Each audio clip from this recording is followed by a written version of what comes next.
just tell me who you are and where you're from? My name is Justice Williams MBE. I'm a social entrepreneur and I'm from Birmingham. Okay. And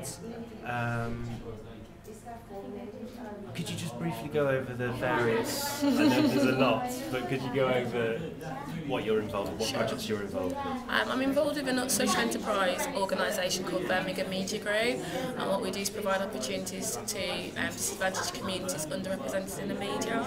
That includes media training, work placement and various professional services that we provide. I also have a social enterprise business called True Life magazine. It's an urban chic lifestyle magazine for aspirational young women aged 21 to 35. I've also got, which I did mention earlier, a digital record label called Candy Floss Music, which we actually basically do profit share deals with artists and actually help them to publish their works. And we manage artists, put on events and do a whole range of media related projects as well. Lovely. What advice would you give to anyone who wanted to start out as an entrepreneur and also as someone in a social enterprise? The first thing is research. I spent a whole year just researching social enterprise, understanding what it was about, the different legal structures, the different business models, and what support was out there. Started to affiliate myself with various organisations like the Social Enterprise Coalition, now Social Enterprise West Midlands, where I actually started to get loads and loads of knowledge. Same within whatever field you want to go into, you need to know it inside out. There's no good saying, oh, you want to start your own TV company and don't have a clue about television production or how the whole system works. And also as well, I think learning, being in a learning culture and a learning environment helps a lot. Everybody within my organisation has to be trained. I don't care if you've got a PhD or whatever you've got, a doctorate and whatever. You have to continually learn each year. There's so much new technology and things coming out. You just need to stay on top of all the current trends.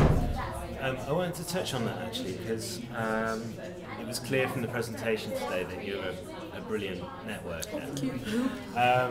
But I wondered,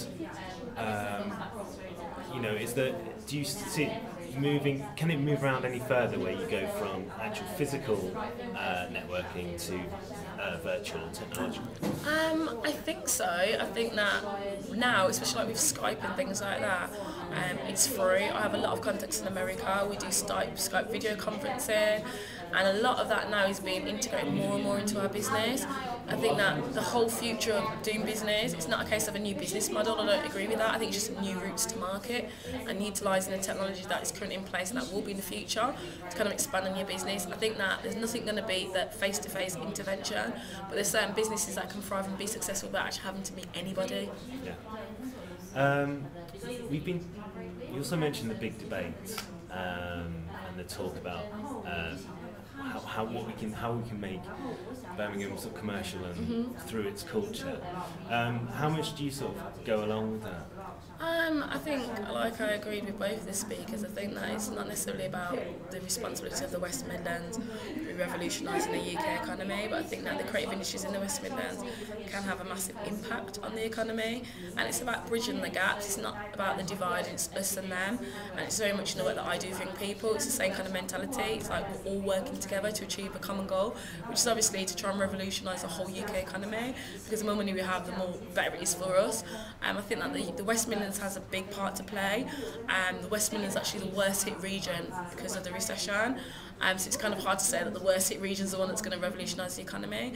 But I think for myself as an entrepreneur, while some people say it's been bad for business, it's been great for business for me. So I just managed to get loads of stuff for free. So I think it's all about kind of utilising what we've got, but kind of bridging the gaps between other cities and other regions outside of the West Midlands and bringing the economy to the West Midlands, and also kind of showcasing all the good stuff that we do to kind of put West Midlands on the map, because I don't think that we sing about all the good stuff we do enough. There's been a lot of talk recently about the state of Custard Factory. It's sort of one of those early places that sort of was a kind of cultural jump point for arts and culture. How much has it sort of helped you, and what do you think of it now? The Custard Factory. Well, I knew a lot of people when I was starting out that were based at the Custard Factory. The reason why I didn't decide to be based there myself was I thought the rent was too expensive and I couldn't afford it. And I went to their little sister, the Big Peg, and I'm actually moving back to the Big Peg now in next month. I think that it's really good the fact that we've got a quarter where a lot of business actually takes place and happens, but I don't think why should we just plonk creativity in one place. That should be across the whole city and it should be in all regions.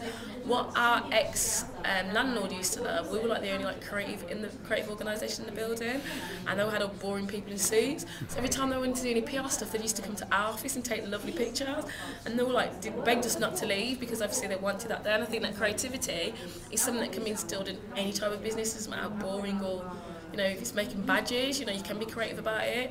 I think that a lot of emphasis is placed on Digbeth and the creative quarter, but to be quite honest, I'm not really bothered about the Custard Factory, if I'm honest. Yeah.